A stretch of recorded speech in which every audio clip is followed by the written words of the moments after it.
हाय, मेरा नाम गौरांक। मैं चार्टर्ड अकाउंटेंट। आपका मेरे कोर्स इनकम टैक्स में स्वागत है। सबसे पहला लेक्चर है।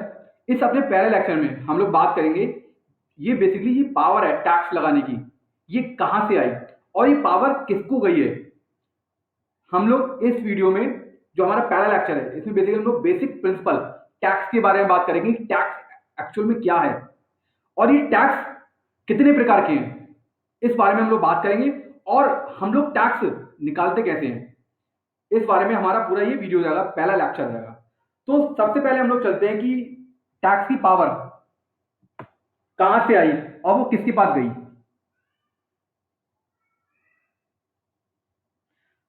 आपने सुना होगा संविधान, कॉन्स्टिट्यूशन ऑफ इंडिया। ये हमारा संविधान है। इस संविधान से ही पावर मिली है गवर्नमेंट को टैक्स चार्ज करने की, टैक्स लगाने की। देखिए, मैं आपको बता दूं कि इंडिया में जो कुछ भी गवर्नमेंट आपसे पैसा ले रही है या कोई भी वो एक्ट बना रही है, कानून बना रही है, कोई भी गवर्नमेंट, चाहे वो सेंट्रल हो या वो स्टेट गवर्नमेंट हो, कोई भी अगर वो एक्ट बना रही है तो इसको पावर मिली हुई है संविधान से हमारे। क्योंकि संविधान के अगेंस्ट में कोई काम नहीं हो सकता। संविधान हमारा सर्वोपरि है। सर्वोपरि मतलब कि इसके अगेंस्ट में कोई भी एक्शन नहीं लिया जा सकता। तो जो भी पावर आ रही है, अगर गवर्नमेंट, सेंट्रल गवर्नमेंट आपसे टैक्स के रूप में पैसा ले रही है, तो ये पावर मिली हुई है कॉन्स्टिट्यूशन से, संविधान से मिली हुई है। अब बात करते हैं संविधान की। तो भीमराव अंबेडकर जी ने इसको बनाने में अपना सहयोग दिया था। और अगर हम बात करें कॉन्स्टिट्यूशन के आर्टिकल 246 की, इसमें बेसिकली काफी सारे आर्टिकल दे रखे हैं। हम लोग बात करते हैं यहां पर जो हमारा इनकम टैक्स से रिलेटेड आर्टिकल है, आर्टिकल 246 की 7th शेड्यूल। इससे पहले हम लोग एक बेसिक अंडरस्टैंडिंग ले लेते हैं कि लॉ बनाने की पावर है किसके पास में। लॉ बनाने की पावर है लेजिस्लेचर ऑफ पार्लियामेंट। आपने पार्लियामेंट सुना होगा। पार्लियामेंट मतलब यहां पे आपने सुना होगा ना, लोकसभा, राज्यसभा। क्लियर? ये सदन होते दो, दो सदन है, इसे हम लोग कहते हैं पार्लियामेंट। और पार्लियामेंट में बेसिकली कोई भी एक्ट होता है तो पहले पार्लियामेंट में आता है एज ए बिल के रूप में। एक बिल आता है पार्लियामेंट में। पार्लियामेंट में मैंने आपको बताया दो सदन होते हैं, लोकसभा और राज्यसभा। यहां से बिल पास होता है। बिल यहां से पास हुआ, पास होने के बाद गया आपके पास में प्रेसिडेंट के पास में, क्या, राष्ट्रपति। राष्ट्रपति क्या करते हैं, इसमें अपनी एसेंट देते हैं, सहमति देते हैं। इसके बाद में ये जो बिल है ये बन जाता है एक्ट। एक्ट बनने के बाद में ये मैगजीन में नहीं निकलता है, ना ही किसी न्यूज़पेपर में निकलता है। ये निकलता है गवर्नमेंट का ही एक मैगजीन होती है, ऑफिशियली गजट। ऑफिशियली गजट में आगे क्या होता है, पेश होता है, पास होता है। क्लियर है? याद है बात समझ में आ गई? तो यहां से ये समझ में आया कि जो पावर, जो एक्ट बनाने की पावर है, वो है पार्लियामेंट के पास में। क्लियर?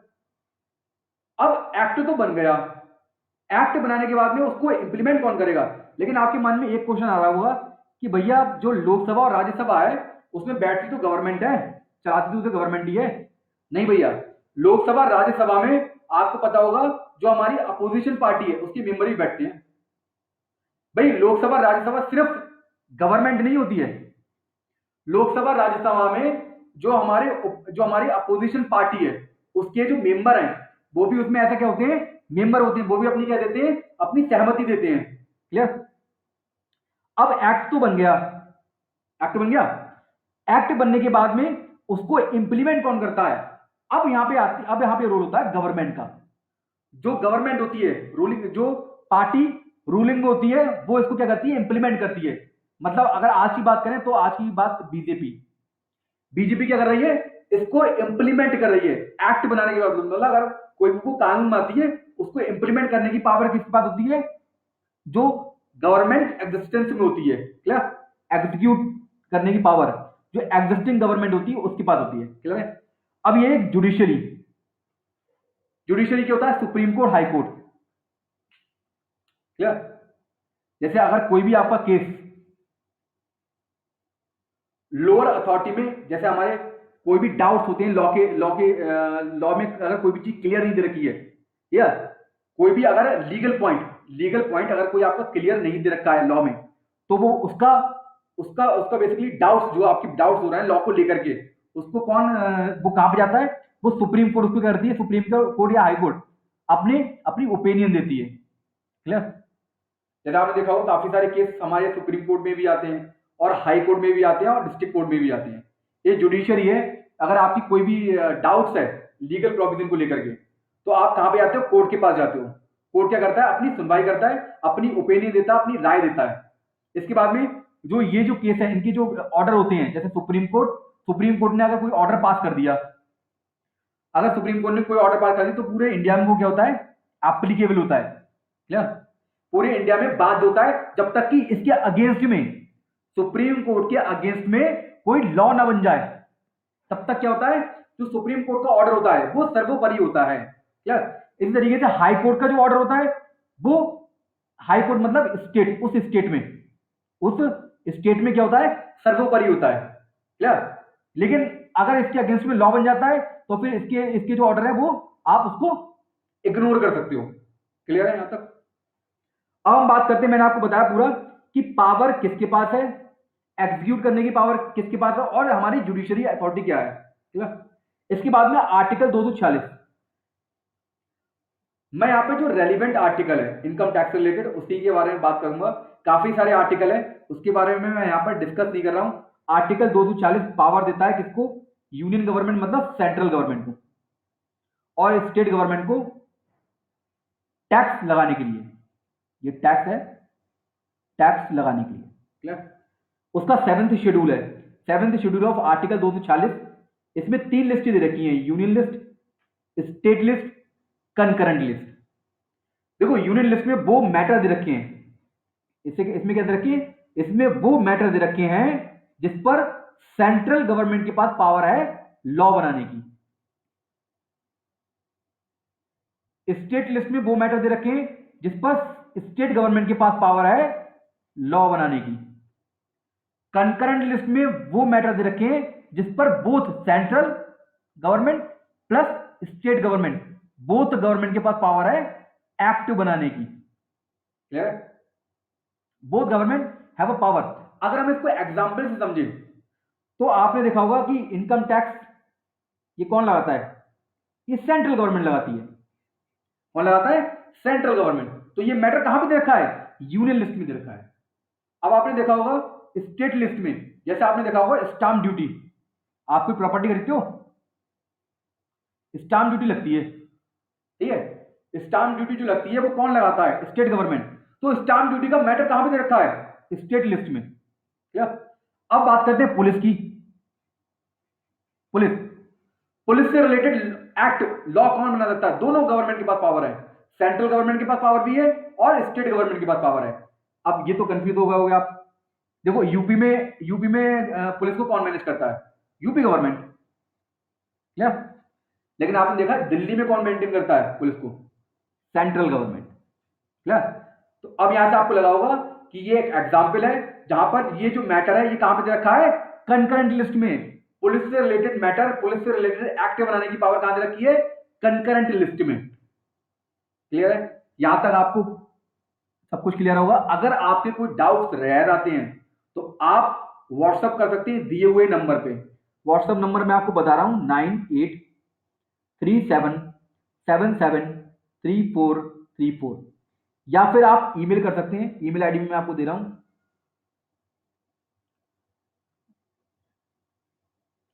ईमेल आईडी आप लिख लीजिए, GAURANK, गौरांक, GUPTA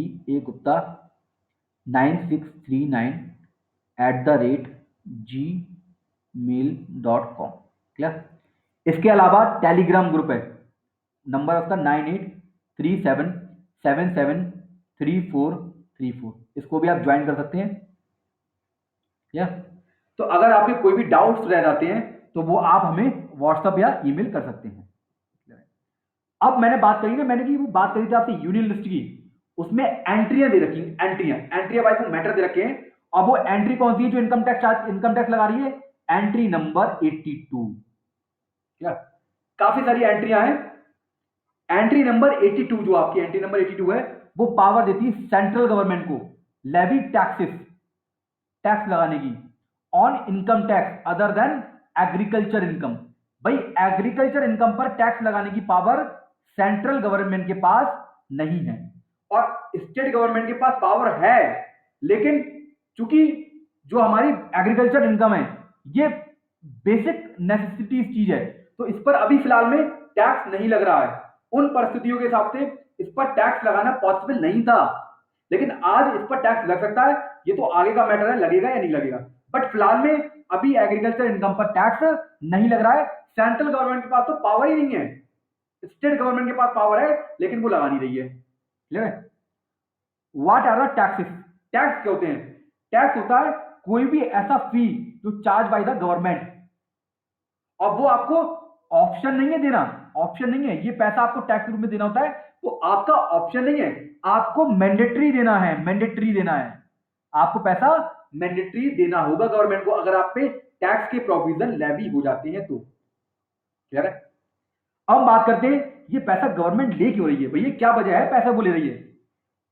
भैया जिस तरीके से आप इंडिविजुअल हैं, आप इनकम कमाते हैं, क्या आप इनकम कमाते हैं? क्यों कमाते हैं आप? क्यों? वाई? क्योंकि आपका कुछ खर्चे होते हैं, एक्सपेंस होते हैं, है ना? आपके कुछ एक्सपेंस होते हैं। कौन कौन से एक्सपेंस होते हैं भैया? आपके फैमिली एक्सपेंस होते हैं, जैसे क्लॉथ का खर्चा, खाने पीने का खर्चा, है ना, रहने का खर्चा, है ना, घूमने का खर्चा, ये काफी सारे खर्चे होते हैं, बहुत सारे खर्चे होते हैं, लाइट का खर्चा, ये बहुत सारे खर्चे होते हैं। इन खर्चों को पूरा करने के लिए आप क्या करते हो? आप पैसा कमाते हो। इसी तरीके से गवर्नमेंट क्या करती है? गवर्नमेंट अपने खर्चों को पूरा करने के लिए, अब गवर्नमेंट के खर्चे क्या होते हैं? गवर्नमेंट के खर्चे होते हैं देश में हेल्थ हेल्थ अच्छी करना, देश में एजुकेशनल डेवलपमेंट करना, देश में इंफ्रास्ट्रक्चर डेवलपमेंट करना, देश में अपने डिफेंस सिस्टम को मजबूत करना।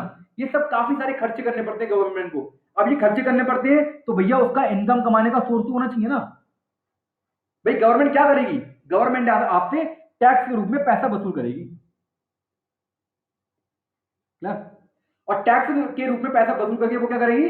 जो उस पर लायबिलिटी है, हेल्थ से रिलेटेड, एजुकेशन से रिलेटेड, इंफ्रास्ट्रक्चर डेवलपमेंट, रोड्स वगैरह बनाना, है ना, ब्रिज वगैरह वगैरह बनाना, ये सब काम किसके हैं? गवर्नमेंट के। ये आपके थोड़ी नहीं है भाई। हेल्थ को देखना आपकी रिस्पॉन्सिबिलिटी थोड़ी ना, देश में हेल्थ सिस्टम कैसा रहे, वो तो रिस्पॉन्सिबिलिटी किसकी है? गवर्नमेंट की। गवर्नमेंट को इसके लिए क्या चाहिए? पैसा। पैसा को कैसे चार्ज करती है? टैक्स के रूप में। अब एजुकेशन की रिस्पॉन्सिबिलिटी आपकी है क्या? नहीं ना, किसकी है? गवर्नमेंट की। गवर्नमेंट क्या करती है इसके लिए? आपसे टैक्स का पैसा वसूल करती है। क्लियर? और काफी सारी स्कीम होती हैं जो गवर्नमेंट जनता को लेकर के आती है, तो वो पैसा कहां से आता है? वो पैसा आता है टैक्स के रूप में। हम बात करते हैं टैक्स किसे कहते हैं, ये तो बात कर ली हमने यहां पर। टैक्स किसे कहते हैं, टैक्स कौन चार्ज करता है, टैक्स क्यों चार्ज किया जाता है। अब बात करते हैं टाइप ऑफ टैक्सेस, कितने प्रकार के टाइप टैक्स होते हैं। देखो टैक्स होते हैं दो प्रकार के, एक तो होता है डायरेक्ट टैक्स, एक होता है इनडायरेक्ट टैक्स। डायरेक्ट टैक्स से आपको लग रहा होगा ये जो डायरेक्ट टैक्स है ना, ये लगता है आपका इनकम पे, इनकम पे लगता है। आय पे, आय मतलब इनकम। अब आय से मतलब क्या होता है? इनकम का मतलब बताएगा कोई? इनकम क्या होता है भाई? आपने कोई बिजनेस करा, उसमें आपको कुछ पैसे मिले, ठीक है।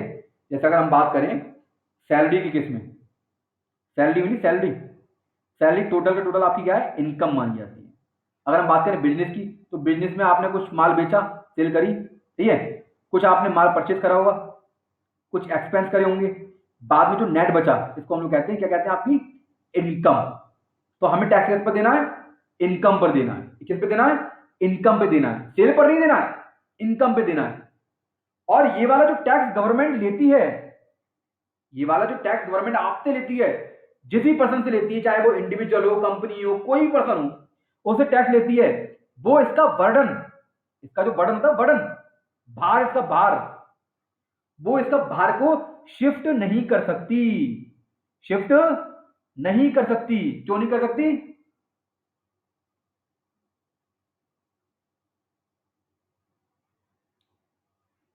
इसको पूरे को क्लियर करना है यार, कैसा होगा ये, कोई है तरीका?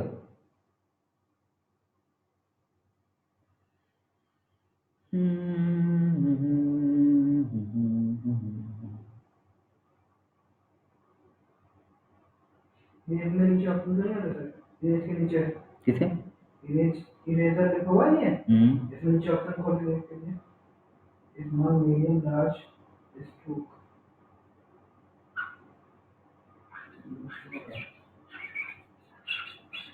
ये बड़ी नहीं होगी तभी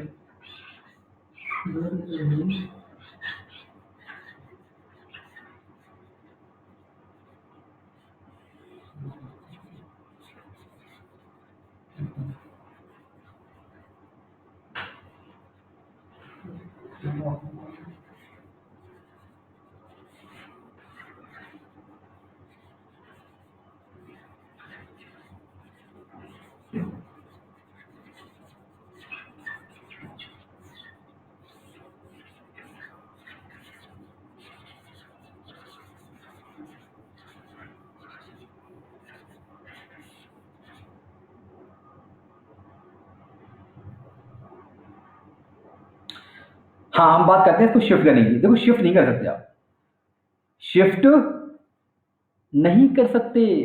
क्यों नहीं कर सकते? शिफ्ट नहीं कर सकते। ये अगर जैसे राम है, एक पर्सन ए है, जैसे ए, ये मान लो ए ने इनकम कमाई, क्लियर, आय कमाई उसने। अब ए को इनकम पर क्या देना पड़ेगा? टैक्स देना पड़ेगा, जैसे हम लोग क्या कहते हैं, इनकम टैक्स। अब इससे जो इनकम टैक्स दिया जा रहा है, गवर्नमेंट लेके जा रही है, ये गवर्नमेंट है ना। अब इससे जो इनकम टैक्स जा रहा है गवर्नमेंट के पास में, ये जो ए है, ए इसका बर्डन जो इससे 1000 रुपए जा रहे हैं टैक्स के रूप में, इनकम टैक्स के रूप में, ये किसी थर्ड पार्टी को, जैसे बी हो गई थर्ड पार्टी, इसको ट्रांसफर नहीं कर सकती। मतलब इस इनकम पर पैसा किसे देना पड़ेगा? ए को ही देना पड़ेगा, इसको ही बॉर्न करना पड़ेगा। और ये जो डायरेक्ट टैक्स है वो किस पर लगता है? इनकम पर लगता है, और किसी चीज पर नहीं लगता है। पहले एक टैक्स होता है वेल्थ टैक्स, जो कि अब खत्म हो चुका है। वेल्थ टैक्स था, एक खत्म हो चुका है, वो भी एक डायरेक्ट टैक्स था, वो भी उस बंदे को देना पड़ता था जिसकी वेल्थ होती थी। क्लियर? वेल्थ मतलब, अब वेल्थ किसे मतलब से ये मतलब ये कि आपके पास असेट्स, अगर आपके पास एक लिमिट से ज्यादा असेट्स हो जाती थी तो आपको उस पर टैक्स देना पड़ता था। तो वो सिस्टम अभी खत्म हो चुका है, पहले लगता था, अभी नहीं लग रहा है। क्लियर? और ये किस पे लगता है? Levied on person. Person, person का डेफिनेशन दिया हुआ है। पर्सन में काफी सारे लोग आते हैं, इंडिविजुअल, एचयूएफ, है ना, एओपी, बीओआई, फर्म, ट्रस्ट, काफी सारे लोग आते हैं, आर्टिफिशियल जुडिशियल पर्सन, ये सब ये सब पर्सन की डेफिनेशन में है। पर्सन की डेफिनेशन हम लोग आगे पढ़ेंगे, टेंशन मत लो आप। क्या? Indirect taxes. ये इनडायरेक्ट टैक्स क्या होता है? इनडायरेक्ट टैक्स होता है, ये बेसिकली लगता किस पर है? गुड्स और सर्विस पर लगता है, ये इनकम पर नहीं लगता है। अभी मैंने वहां पे आपको सेल्स का एग्जांपल दिया था कि आपने सेल करी, तो ये किस पे लग रहा है? ये लग रहा है सेल पर। सेल पर आपको जो टैक्स देना पड़ता है उसको हम लोग कहते हैं, क्या कहते हैं? Indirect tax. Indirect tax. Clear? और आज के टाइम पे आपको पता ही होगा इनडायरेक्ट टैक्स का नाम जीएसटी, एग्जाम्पल के रूप में goods and service tax. GST, और जीएसटी का जो बर्डन है वो क्या होता है? शिफ्ट हो सकता है। अब इसको एक एग्जांपल से समझते हैं कैसे शिफ्ट हो सकता है। देखो, एक सेलर है ए, ठीक, इसने 1000 रुपए का माल बेचा, 10,000 का मान लो, और 1000 रुपए का टैक्स दिया। किसे दिया? गवर्नमेंट को दिया, या टैक्स। और ये वैल्यू ऑफ गुड्स है। इसने जो 1000 रुपए का टैक्स दिया, ये क्या करा? इसने माल बेचा 11,000 रुपए का बी को। बी ने क्या करा? बी ने 11,000 रुपए उठा करके मैं टैक्स के किसे दे दिए? ए को। तो 1,000 रुपए का जो ए ने टैक्स दिया गवर्नमेंट को, वो क्या ए ने बॉर्न किया? नहीं। किसने बॉर्न किया? बी ने। दिया किसने गवर्नमेंट को? ए ने। बॉर्न ने किसने किया? बी ने। तो बेसिकली बर्डन किसके ऊपर शिफ्ट हो गया? बी के ऊपर। तो इनडायरेक्ट टैक्स क्या है? जिसका बर्डन आप क्या कर सकते हो? शिफ्ट कर सकते हो। क्लियर? इनडायरेक्ट टैक्स का बर्डन आप क्या कर सकते हो, शिफ्ट कर सकते हो थर्ड पार्टी पर, लेकिन डायरेक्ट टैक्स का बर्डन आप शिफ्ट नहीं कर सकते। और ये किस पर लगता है, गुड्स और सर्विस पर। इसको एक मजाक में एक एग्जांपल से समझते हैं भाई। सीधा सीधा सीधा सीधा ये है, अगर सुई आपके लगाए डॉक्टर, अगर डॉक्टर साहब सुई आपके लगाएं इंजेक्शन और आप ही को दर्द हो, तो इसको हम लोग क्या कहते हैं, डायरेक्ट टैक्स। क्या कहते हैं, डायरेक्ट टैक्स। अगर डॉक्टर साहब सुई आपको लगाएं और आप ही को दर्द हो, तो इसको हम लोग कहते हैं डायरेक्ट टैक्स। अगर डॉक्टर साहब सुई लगाएं आपको और दर्द हो किसी और को, भाई ऐसा किस केस में होता है, ऐसा होता है, कब होता है ऐसा, कब होता है ऐसा, लव एंगल में। बहुत कोई ऐसा होता है लव एंगल में कि भैया सुई तो आपके लगती है और दर्द क्या होता है, दर्द किसी और को होता है। क्लियर? तो इसको हम लोग क्या कहते हैं, इनडायरेक्ट टैक्सेस। क्लियर है? हम लोग आगे चलते हैं। क्योंकि हमारा ये जो कोर्स है वो इनकम टैक्स से रिलेटेड है, तो हम लोग यहां पर बात करेंगे इनकम टैक्स लॉ। अब आपके माइंड में एक क्वेश्चन आ रहा होगा, ये लॉ और इनकम टैक्स एक्ट में क्या डिफरेंस है। भाई इनकम टैक्स एक्ट ये ब्रांच है किसकी, इनकम टैक्स लॉ की। Income tax law it is a wider term, ये एक वाइडर टर्म है, मतलब बहुत बड़ा टर्म है income tax law. Income tax act क्या है, इसका एक पार्ट है। इनकम टैक्स एक्ट कब आया, 1961 में आया और 1/4/1962 से ये एप्लीकेबल है। इसमें काफी सारी सेक्शन दे रखी हैं, सब सेक्शन दे रखी हैं, क्लॉज दे रखे हैं, सब क्लॉज दे रखे हैं। भाई ऐसा थोड़ी नहीं है इनकम टैक्स में जो प्रोविजन आपको दे रखे होंगे वो कोई पैराग्राफ वाइज थोड़ी नहीं दे रखे हैं कि एक पन्ना खत्म हो गया फिर दूसरा पन्ना चालू हो गया फिर तीसरा पन्ना, कोई स्टोरी नहीं है। इनकम टैक्स ये कोई स्टोरी नहीं है। इसमें आपको जितने भी बातें दे रखी हैं उसको सेक्शन वाइज डिवाइड कर रखा है, section wise, sub section wise, clause wise, sub clause wise, मतलब एक सिस्टमैटिक दे रखा है, सिस्टमैटिकल तरीका दे रखा है इनकम टैक्स को बांटने का। ऐसा थोड़ी नहीं कोई यार पूरा मैटर उठा के उन्होंने एक स्टोरी दे दी आपको, ऐसा नहीं है। पूरा जो एक्ट है आपका वो section wise, sub section wise, clause wise, sub clause wise divided है। अब आप इसको रीड कैसे करोगे, इनकम टैक्स एक्ट में क्या दे रखा है कि कौन कौन सी इनकम कैसे कैलकुलेट होगी।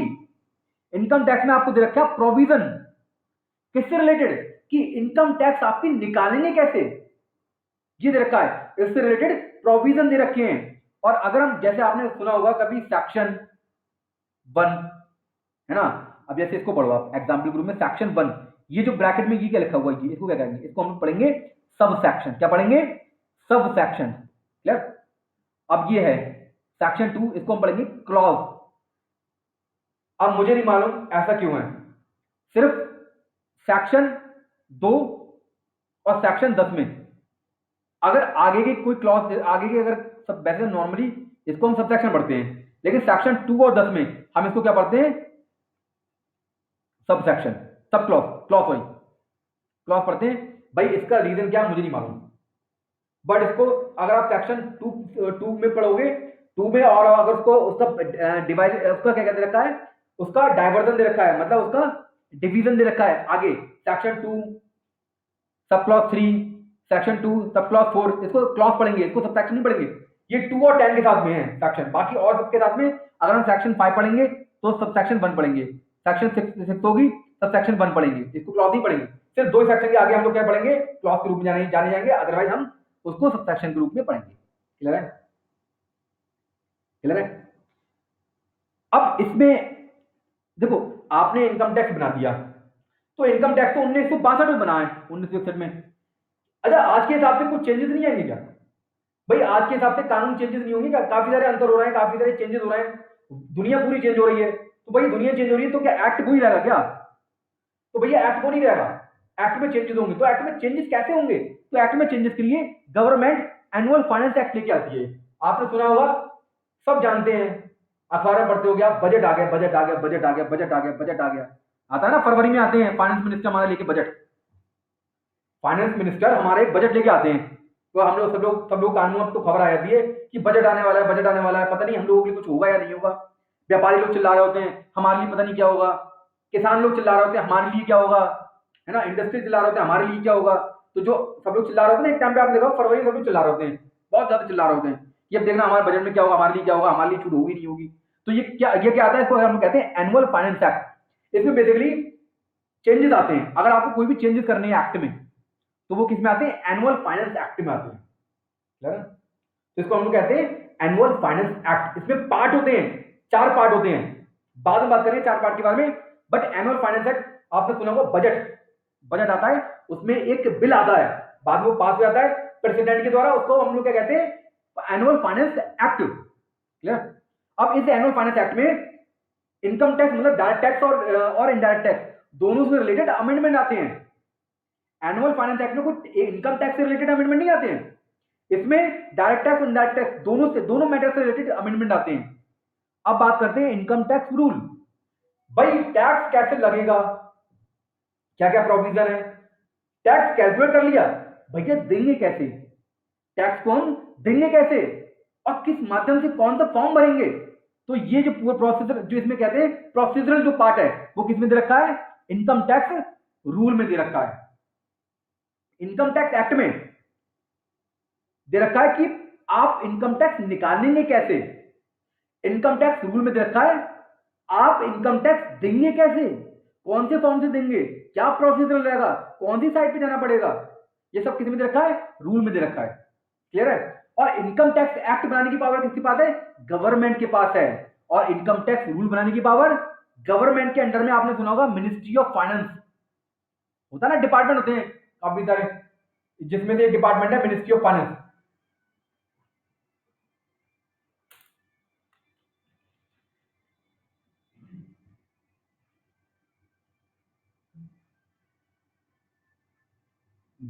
और पानी पानी पानी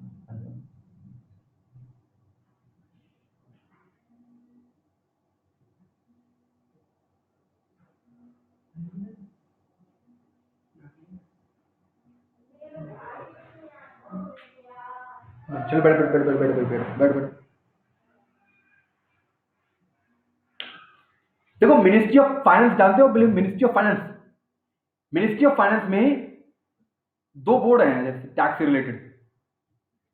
एक तो होता है CBDT, central board of direct tax, एक होता है C central board of indirect tax. पहले ये सीबीईसी था, excise and custom act tax, but अब क्या हो गया CBIC, central board of indirect tax. ये 2 बोर्ड हैं।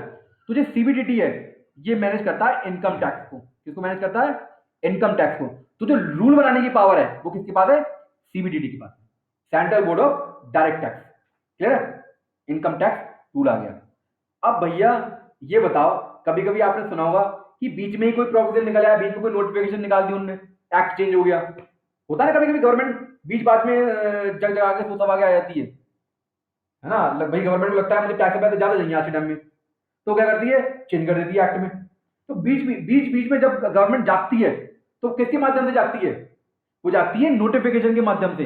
मतलब गवर्नमेंट को अगर कुछ चेंज करना है बीच में, ये एनुअल फाइनेंस एक्ट तो आता है साल में एक बार फरवरी में, अगर गवर्नमेंट को बीच में कोई चेंज करना है तो वो कैसे करेगी, तो वो करेगी नोटिफिकेशन के माध्यम से। किसके माध्यम से, नोटिफिकेशन के माध्यम से। और नोटिफिकेशन कौन इशू करता है, गवर्नमेंट इशू करती है। क्लियर?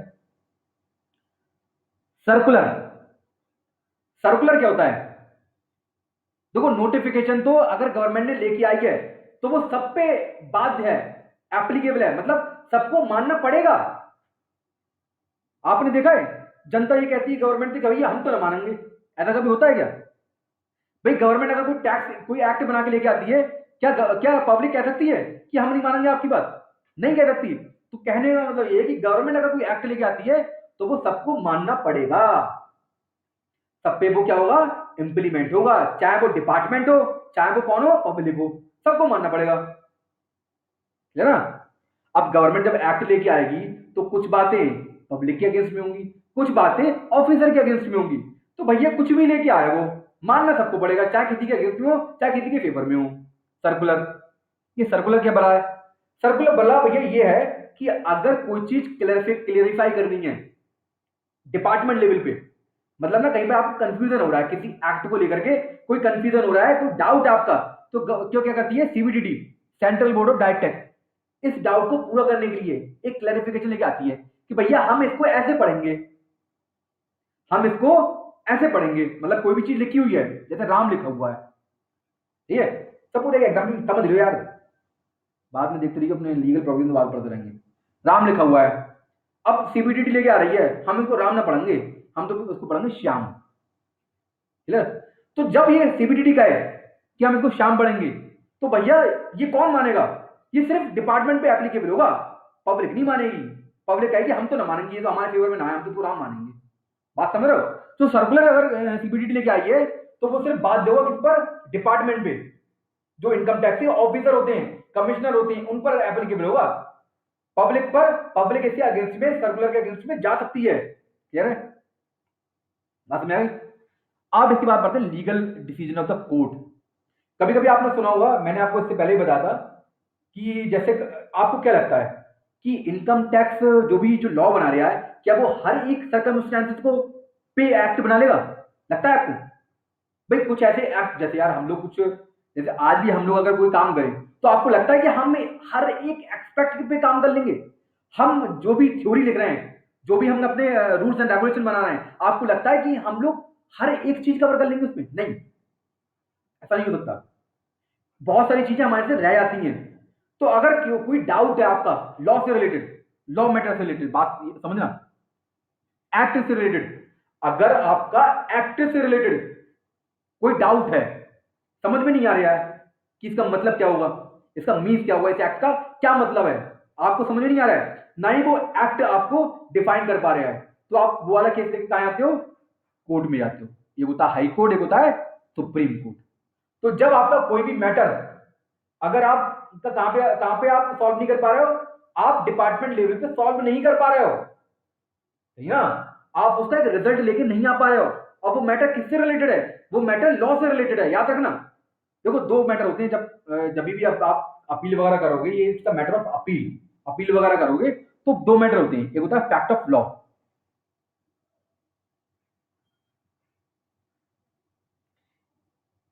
एक होता है फैक्ट से रिलेटेड, एक होता है लॉ से रिलेटेड। अगर फैक्ट से रिलेटेड बात है, जैसे होता है ना कि कोई फैक्ट से रिलेटेड से मतलब क्या है, जैसे इनवॉइस है, आपने सेल की इनवॉइस काटी, अब ये इनवॉइस सही कटी है नहीं कटी है, तो इसको हम कहते हैं फैक्ट से रिलेटेड मैटर। तो इस फैक्ट से रिलेटेड मैटर आप कहां तक ले जा सकते हो, आईटीएटी है ना, इनकम टैक्स अपीलेट ट्रिब्यूनल, ये ना डिपार्टमेंट तक की क्या होती है, कोर्ट होती है, डिपार्टमेंट तक की कोर्ट। तो फैक्ट से रिलेटेड अगर मैटर है तो आप आईटीएटी तक ले जा सकते हो, लेकिन आपका इनवॉइस सही है या नहीं, सही है या गलत है एज पर एक्ट, तो भैया आपका इनवॉइस आपने सही काटा है नहीं काटा है, तो भैया इसके लिए ना फैक्ट से रिलेटेड बता रहा हूं कि ये एविडेंस, ये जो इनवॉइस आपका वो वैलिड है या नहीं है, तो भैया इसके लिए आप हाई कोर्ट सुप्रीम कोर्ट नहीं आओगे, क्योंकि ये फैक्ट से रिलेटेड मैटर है, ये आपका लॉ से रिलेटेड मैटर नहीं है। अगर लॉ से रिलेटेड मैटर है तो इसलिए आप कहां जा सकते हो, सुप्रीम कोर्ट और हाई कोर्ट, बात समझ में आ गई, क्लियर। तो बहुत सारे डिसीजन, जो बहुत सारे ऐसे मैटर जो आपके इनकम टैक्स लॉ में, इनकम टैक्स एक्ट में सॉल्व नहीं हो पाए, नोटिफिकेशन में सॉल्व नहीं हो पाए, वो आपके कहां चले जाते हैं, सुप्रीम कोर्ट और हाई कोर्ट, और वहां से जब वो डिसीजन पास हो जाता है, डिसीजन पास हो जाता है, तो वो क्या होता है, वो पूरे वो उस जुडिशियल में एप्लीकेबल होता है। जैसे अगर हाई कोर्ट का मैटर है तो वो स्टेट में, उस स्टेट में एप्लीकेबल होगा, अगर सुप्रीम कोर्ट ने कोई जजमेंट पास किया हुआ है तो पूरे ऑल ओवर इंडिया में एप्लीकेबल होगा। लेकिन अगर गवर्नमेंट उस जुडिशियल डिसीजन के अगेंस्ट में कोई नोटिफिकेशन लेके आ जाए, कोई चेंजेस कर दे, तो वो क्या होगा, फिर वो वाला सुप्रीम कोर्ट का डिसीजन बाध्य नहीं होगा, मान्य नहीं होगा। बात समझ आ गई पूरी। अब बात करते हैं, अगर आप सेक्शन पढ़ोगे ना, सेक्शन जब हम पढ़ेंगे अभी इनकम टैक्स के कुछ सेक्शन पढ़ेंगे, तो सेक्शन में ना प्रोविजो होता है, प्रोविजो कुछ कंडीशन है ना, प्रोविजो मतलब इसको छोड़ करके, इसको जैसे कोई बात दे रखी है कि हम, एक बात दे रखी है इनकम टैक्स में कि हम रेसिडेंट इसको मानेंगे, प्रोवाइडेड, प्रोवाइडेड मतलब इसको छोड़ करके, प्रोवाइडेड का मतलब क्या होता है, कंडीशन लगा दी। एक्सप्लेनेशन क्या होता है, एक्सप्लेनेशन होता है भैया क्लैरिफिकेशन देना, मतलब और डिटेल में बात बात को आपको बताना, डिटेल और डिस्क्राइब करना, डिटेल में जाना, उसको हम लोग कहते हैं एक्सप्लेनेशन। ये बेसिकली टर्म्स हैं। जब आप सेक्शन पढ़ोगे ना तो ये टर्म्स यूज होंगे। जैसे आप सेक्शन पढ़ोगे तो सेक्शन 5 सब सेक्शन 1 उसमें प्रोविजो वगैरह दे रखे होंगे, क्लियर। तो प्रोविजो को कैसे पढ़ेंगे, प्रोविजो का कंडीशन, क्लियर।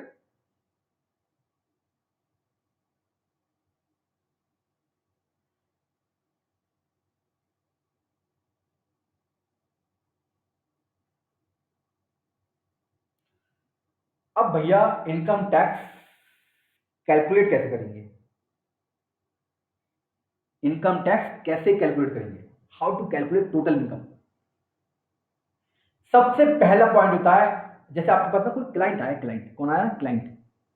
सपोज आप ऑफिस मेंटेन करते हो और आपके पास कोई क्लाइंट आया, ठीक है। तो जब क्लाइंट आता है तो सबसे पहला काम आपका क्या होता है, सबसे पहले चेक करना होता है कि भैया वो रेसिडेंट है या नहीं है, मतलब वो इंडिया का है या नहीं। यहाँ इंडिया का यहाँ इंडिया से बात का मतलब ये हो रहा है कि जो रेसिडेंशियल डेफिनेशन है इंडिया की, कोई रेसिडेंट माना जाएगा या नहीं माना जाएगा। सबसे पहले पॉइंट होता है कि आपको ये चेक करना कोई पर्सन रेसिडेंट इंडिया में है या नहीं, है ना। जैसे इंडिया में यहाँ रेसिडेंट मतलब क्या है, यहाँ भैया रेसिडेंट से मतलब है रहने से, यहाँ जन्मे से नहीं है, यहाँ रहने से बात हो रही है। और रेसिडेंशियल स्टेटस मैं कब का चेक करूंगा, हर फाइनेंशियल ईयर का। जिस फाइनेंशियल ईयर की आप इनकम निकाल रहे हो, जिस फाइनेंशियल ईयर में आपने इनकम कमाई है, उस ईयर में आपको क्या देखना है, रेसिडेंशियल स्टेटस, कि भैया वो इंडिया में रहा है या नहीं। अब वो इंडिया में कितने दिन रहे कि उसको रेसिडेंट मानेंगे, ये हम पढ़ेंगे। आपको कहां पढ़ाएंगे, हम आपको सेक्शन 6 में, सेक्शन 6 में आपको पढ़ाएंगे इनकम टैक्स एक्ट की, कि आप इंडिया में कितने दिन रहो तो आपको हम रेसिडेंट मान लेंगे। तो सबसे पहला काम क्या है हमारा, किसी क्लाइंट का आप अगर इनकम कैलकुलेट करना चाहते हैं, पहला पॉइंट होता है भैया आप इंडिया में रहते हैं या नहीं रहते हैं, क्लियर। अब आपने जान लिया एक पर्सन है राम, सही है, राम जी है हमारे जी। तो वो तो भैया ये समझ में आ गया हमारे लिए कि वो रेसिडेंट हैं, चलो सही है। अब सेकंड स्टेप क्या होगा आपका, सेकंड स्टेप होगा भैया आप करते क्या हैं, आप क्या करते हैं, कहां से आप पैसा कमाते हैं, भैया कहां से पैसा आता है आपके पास में, ये पूछना क्लाइंट से अपने, भाई कहां से पैसा आता है। तो वो आप बताएगा, राम जी बताएंगे आपको। राम जी कहेंगे भैया मुझको ना सैलरी मिल रही है और मैं ना छोटा सा बिजनेस भी करता हूँ, और मैं एक काम और करता हूँ, मेरा ना एक हाउस प्रॉपर्टी है, घर है, वो मैंने ना रेंट पे उठा रखा है। तो भैया राम जी ने तो आपको बहुत सारे सोर्स बता दिए, अनलिमिटेड सोर्स बताने लगे राम जी। तो भैया इनकम टैक्स ने कहा रुक जाओ, आपके अनलिमिटेड जो सोर्स है इनकम कमाने के, उसको हम 5 जगह डिवाइड कर दे रहे हैं। कितनी जगह डिवाइड कर दे रहे हैं, 5 जगह। आप कितने भी तरीके से, आप 1000 तरीके से अपनी इनकम कमाते हो, आप 1000 तरीके से अपनी इनकम कमाते हो, आपको 1000 तरीके से कमाओ पैसा, कोई दिक्कत नहीं है, कमाओ आप 1000 तरीके से। लेकिन हम उसको क्या, हम उसको सिर्फ 5 हेड में डिवाइड कर देंगे, 5 हेड में डिवाइड कर देंगे। अब वो 5 हेड कौन से हैं, सैलरी, हाउस प्रॉपर्टी, पीजीवीपी, ये हर एक चैप्टर दे रखा है, टेंशन मत लो, हर एक को अलग अलग बताएंगे। अभी इसमें ज्यादा कंफ्यूज होने वाली बात नहीं है, हर एक हेड को अलग अलग बताएंगे, कैपिटल गेन, अदर सोर्सेज। तो भैया आप जितने सोर्स से पैसा कमा रहे हो, आपके उन अनलिमिटेड सोर्स को इनकम टैक्स डिपार्टमेंट ने 5 हेड में डिवाइड कर दिया, क्लियर है। और हर एक हेड में चैप्टर में आपको कुछ एग्जम्पशन दे रखी है, कुछ डिडक्शन दे रखी हैं, ये भी हम पढ़ाएंगे। ये हर सेक्शन में, हर चैप्टर में दे रखा है। जैसे अगर आप सैलरी इनकम निकालोगे, इनकम फ्रॉम सैलरी निकालोगे, तो उसमें आपको कुछ इनकम है जो आपको एग्जाम्प्ट कर दी गई है। जैसे एक एग्जाम्पल ले रहे हैं, HRA, हाउस रेंट अलाउंसेस, वो एग्जम्प्टेड है। तो वो किसके अंदर है, किसी चैप्टर, किसी हेड के अंदर अगर आपको कोई एग्जम्पशन मिल रही है या कोई डिडक्शन मिल रही है, डिडक्शन भी है उसमें, कौन सी है, एक नई डिडक्शन आई है, स्टैंडर्ड डिडक्शन 50,000 रुपए की, उसको हम लोग क्या कहते हैं, स्टैंडर्ड डिडक्शन। तो कोई भी रेलिवेंट इनकम आप कंप्यूट करोगे इच हेड की, तो आप क्या करोगे, जो भी उस रेलिवेंट हेड में एग्जम्पशन मिल रही है, डिडक्शन मिल रही है, उसको भी आप क्या करोगे, घटा दोगे। इसके बाद में क्लबिंग ऑफ इनकम। ये क्लबिंग ऑफ इनकम क्या है भैया, अब आप ना होशियारी करने लगे। आप क्या करने लगे, होशियारी। आप पैसा कमा रहे हो, आपके पास में 1 लाख रुपए महीने आ रहे हैं, ठीक है, और आप क्या कर रहे हो, 50,000 रुपए अपनी बीवी के नाम पे ट्रांसफर कर रहे हो। कह रहे हो अपनी बीवी से, बीवी बीवी वाइफ वाइफ, अपने नाम पे ना एफडी कर लो, तुम अपने नाम पे कर लो एफडी, और उस पर जो इंटरेस्ट आएगा ना वो तुम्हारे हैंड में टैक्सेबल होगा। तो गवर्नमेंट कोई बेवकूफ नहीं है। गवर्नमेंट कह रही है अगर इस तरीके से आप करते हो तो जो आपने बीवी को पैसा ट्रांसफर कर रखा है 50,000 रुपए, और बीवी ने जो एफडी कर रखी है उस पर जो इंटरेस्ट आएगा वो बीवी की इनकम नहीं मानी जाएगी। हमें अपनी चालाकी मत दिखाओ, हम भी बहुत चालाक हैं, तो ये इनकम तो आप ही की मानी जाएगी। तो इससे हम लोग कहते हैं क्लबिंग ऑफ इनकम। क्लियर है। इसके बाद में set of carry forward and setup of losses. यार आप अनलिमिटेड सोर्स कमाते हो, आपका जो पैसा कमाने के अनलिमिटेड सोर्सेज हैं, आपको क्या लगता है हर सोर्स से आपको प्रॉफिट ही हो जाएगा? भाई किसी सोर्स से आपको लॉस भी तो होगा। तो लॉस एक तो है इंट्रा इंट्रा इंट्रा मतलब एक ही हेड टू हेड एडजस्टमेंट। क्या होता है हेड टू हेड एडजस्टमेंट? जैसे हाउस प्रॉपर्टी, एक आपने घर दिया, किराए पर उठाया, उसको आप पर क्या हो रहा है, प्रॉफिट हो रहा है। एक घर पर आपको लॉस हो रहा है 20,000 रुपए का, तो इसको क्या करोगे आप, एडजस्ट कर लोगे, नेट आपकी इनकम मानी जाएगी हाउस प्रॉपर्टी 80,000 की। तो इसे हम लोग कहते हैं इंट्रा हेड एडजस्टमेंट। एक होता है inter head adjustment. Inter head से मतलब क्या है भैया, कि आपका लॉस एक हेड से सेट ऑफ नहीं हो पाया, तो आप ये वाला हेड का लॉस कहां ले जा रहे हो, अदर हेड में, मतलब पीजीवीपी में ले जा रहे हो। तो इसको हम लोग कहते हैं इंटर हेड एडजस्टमेंट। अब ये आगे लिखा हुआ है कैरी फॉरवर्ड। ये कैरी फॉरवर्ड क्या वाला है, कभी कभी होता है ना कि आपका लॉस पूरे साल में एडजस्ट ही नहीं हो पाया, मतलब आप एक साल में लॉस में गए, आपने बिजनेस कमाया, बिजनेस स्टार्ट किया, बिजनेस में आपको हो गया एक साल में लॉस 2 लाख रुपए का। अब टैक्स तो बनता नहीं है। तो अगर आप इस 2 लाख रुपए का बेनिफिट लेना चाहते हो तो एक तो आपको अपनी रिटर्न ड्यू डेट तक अपनी फाइल करनी ही पड़ेगी, अपनी रिटर्न फाइल करनी पड़ेगी, तभी आप इस 2 लाख रुपए का जो क्रेडिट है इसको नेक्स्ट ईयर में ट्रांसफर कर पाओगे, मतलब नेक्स्ट ईयर में होने वाली इनकम से एडजस्ट कर पाओगे। क्लियर है। तो इसको हम लोग कहते हैं कैरी फॉरवर्ड, मतलब आगे को ले जाओ, आगे को ले जाओ, आगे को ले जाओ। क्लियर। तो ये सब करने के बाद में, मतलब carry forward, setup of carry forward और सेटअप ऑफ लॉस करने के बाद में जो इनकम आएगी निकल के, उसको हम लोग कहते हैं जीटीए, ग्रॉस टोटल इनकम। क्या कहते हैं उसे, ग्रॉस टोटल इनकम। इसमें से आपने सुना होगा कुछ डिडक्शन घटा देते हैं, होता है ना डिडक्शन, कौन कौन सी डिडक्शन होती है, जैसे आपकी ग्रॉस टोटल इनकम आ गई 5 लाख रुपए की, टोटल सब एडजस्टमेंट करने के बाद में। इसके बाद में होता है ना जैसे एलआईसी हुई, बच्चों की ट्यूशन फीस हो गई, है ना, मेडिकल इंश्योरेंस हो गया, चैप्टर 6A की डिडक्शन लोग हम लोग कहते हैं चैप्टर 6A की डिडक्शन, 80C से 80U तक जो डिडक्शन होती है ना वो घटानी पड़ती है हमें, वो घटाते हैं हम आपसे यहाँ से। अगर आपके सपोज 1 लाख की घटा दिया आपने, फिर आपकी क्या निकल जाती है, नेट इनकम, जिसे हम लोग कहते हैं टोटल इनकम।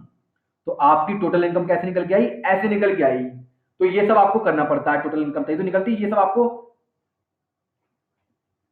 सब आपको एक्टिविटीज करनी पड़ेंगी, इस तरीके से आपको ये जो आपको रूल्स एंड रेगुलेशन फॉलो करने पड़ेंगे, ये स्टेप फॉलो करने पड़ेंगे, तब आपकी क्या निकल के आएगी, टोटल इनकम।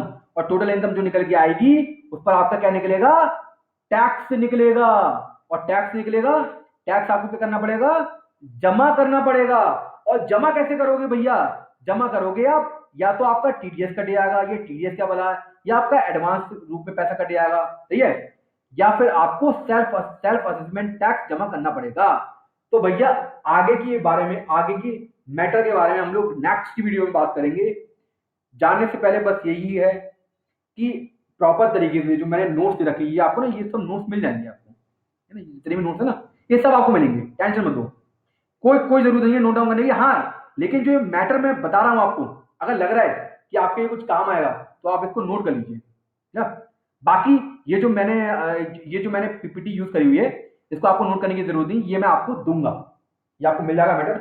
और कोई भी आपकी क्वेरी है, मैंने आपको नंबर बताया, नंबर पे आप मुझे कांटेक्ट करेंगे, ईमेल पे मुझे कांटेक्ट करेंगे, या फिर आप टेलीग्राम ग्रुप पे कांटेक्ट करेंगे। बाकी हम लोग आगे वीडियो में बात करेंगे। और अगर मेरा आपको लेक्चर पसंद है तो कोर्स मुझे मेल कर दें या व्हाट्सएप कर दें, मुझे फीडबैक जरूर दे दें कि लेक्चर मेरा कैसा लगा। अगर मुझे कहीं पर भी इंप्रूवमेंट करने का होगा तो मैं इंप्रूवमेंट करूंगा और ज्यादा ध्यान दूंगा अपनी स्किल्स पे। तो प्लीज फीडबैक जरूर देना कि मुझे कहाँ कहाँ कौन कौन सी बात आपको कहाँ पर पसंद नहीं आई मेरी, चाहे वो स्पीड को लेकर हो गई या समझाने के तरीके को लेकर हो गई। उन सब बातों पे आपको क्या करना है, अपने कमेंट जरूर देना है व्हाट्सएप पे, ईमेल पे और टेलीग्राम ग्रुप पे। तो मैं अपनी वीडियो यहाँ पे क्लोज कर रहा हूं, मिलते हैं नेक्स्ट वीडियो में। ओके।